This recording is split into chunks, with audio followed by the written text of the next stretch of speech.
You ask Tiger to calculate. This deals with long addition. The final result is 183.28. Let's solve it step by step.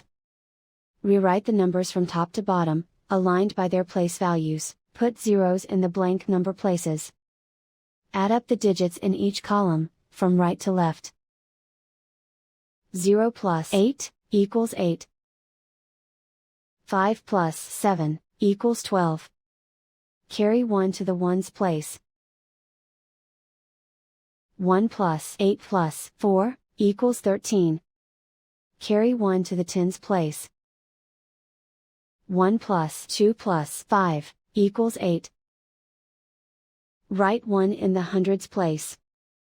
And so the final result is 183.28.